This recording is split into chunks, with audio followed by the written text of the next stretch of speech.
Our story starts back in 1844 in not-so-merry England, where a group of weavers, fed up with the high price of company store groceries, pooled their money to buy their own food, creating a new form of business, the cooperative. The idea caught on. Here in the U.S., President Roosevelt gave electric cooperatives a jump-start with the founding of the Rural Electrification Administration, the REA, telling American farmers and ranchers, if you want electricity, you can do it yourselves. And they did. Rural men and women quickly began scraping together the $5 needed for membership and equity in the co-op.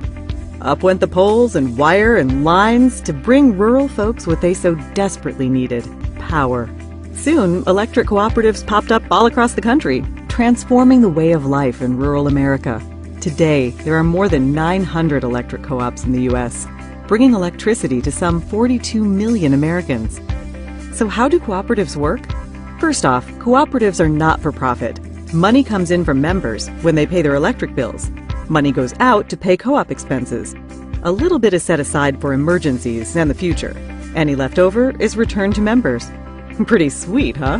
But it's not just about the money. Co-ops exist only to serve their members. They have a unique set of cooperative principles. All may join, regardless of race or gender or creed. That's the first principle of cooperatives: voluntary and open membership. Members vote for their directors to lead their co-op. They vote yay or nay on big issues. Majority rules. That's the principle of democratic member control. Everyone pays a little money to become a member. An owner. We call that principle participating economically. Cooperatives believe and invest in education, training, and information. That makes them smart and sets them apart. Cooperatives stand on their own two legs. Decisions are made locally for local people. We call that principle autonomy and independence. But cooperatives also work together.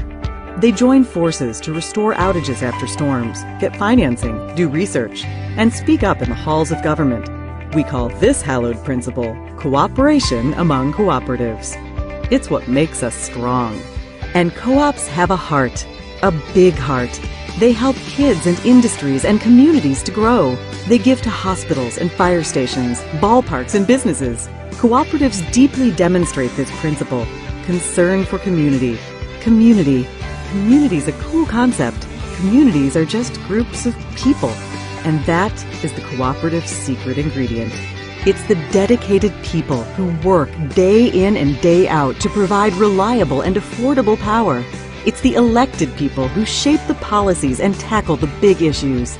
For the most important group of people, the members. Members. The whole reason cooperatives exist. Now that's the cooperative difference. And that's the cooperative advantage.